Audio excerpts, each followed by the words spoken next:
California Adult Education Program, Technical Assistance Project. When and why, I should say when, why, and how were consortia formed? Yeah, so when flexibility was doing its dirty work, we had that period. And then I don't know if it was a legislative analyst report came out in December of 2012. And that talked about the regional consortia and things like that. But I also remember the governor then, Governor Brown, talking about, and this could have been before the LAO report, where the governor said, oh, we're going to start up adult ed, but we're going to put it all under the community college system. And that's when adult educators, teachers, administrators, students all rallied at the Capitol against that idea. And I don't know if that spurred the legislative analyst office to make that report, or that could have been a reaction to that. But the result of all that, the protest to the governor's idea about adult ed, the LAO report, resulted in the AB 86 bill that created a $25 million planning grant, and that was 2013, 2014. And so they rolled out these planning grants to, and I guess that's how they developed the 72 consortia back then, subsequently a couple or two combined to get to the 71 that we have today. But there was a lot of behind the scenes at the state level. There was a kind of like a stakeholder panel. There was a cabinet with high-ranking officials from the chancellor's office and CDE.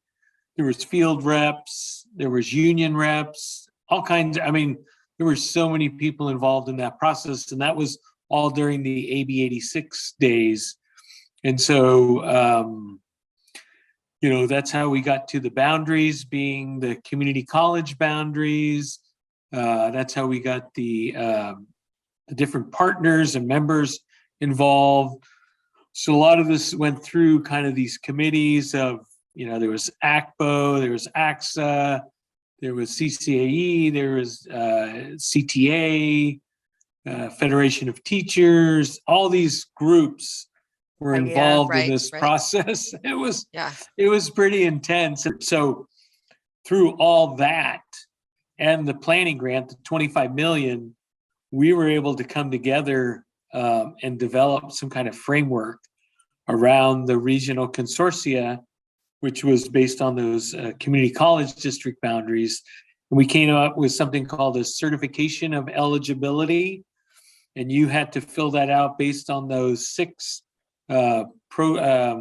I think it was 5 or 6 objectives, bridging the gaps, accelerated student transition, accelerated student learning, leverage, the needs. All that stuff. That came out of that AB 86 group and the framework and the 25 million. The other thing that was kind of interesting during that AB 86 time is we had a lot of adult ed providers involved. So you would see a lot of library literacy programs, nonprofits, CBOs involved in some of these AB 86 planning meetings at the regional level. So a lot of input from the community because nobody knew how the money was going to flow because these were planning grants. So you had a lot of providers at the table working together to develop their regional framework, which actually was good because by not putting the money out initially, you got a lot of more grassroots effort because, this framework development was done by teachers and administrators and, program providers. It wasn't done by superintendents. So you got a different type of plan that came out of that. And so that's how we got to the consortia. What changed significantly is when AB 104 came out and the money came out. And I don't know if you had any more questions about AB 86, but that was kind of our planning phase, our grassroots effort. We had everyone involved in that effort, from unions to teachers to counseling organizations, as well as administrative organizations. And the only one that we might have missed were probably student organizations, but I think we included a lot of people in that AB 86 process. You're exactly right. And with our consortium, I can speak to that. We had 65 planning meetings, and we have a large consortium, so we involved anybody and everybody based on program areas to start.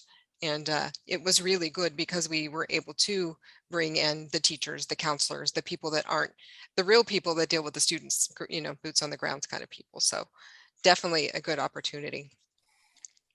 Yeah, and the big change was when AB 104 was enacted, the legislation, and the funding, the 500 million, to get to that point was really interesting, because just in my opinion, it seemed like all that work we had done with the planning grant through AB 86 was a little bit marginalized, because what we got from how the 500 million was distributed and the AB 104 legislation looked a lot different than the AB 86 and all the work we had done in the planning phase.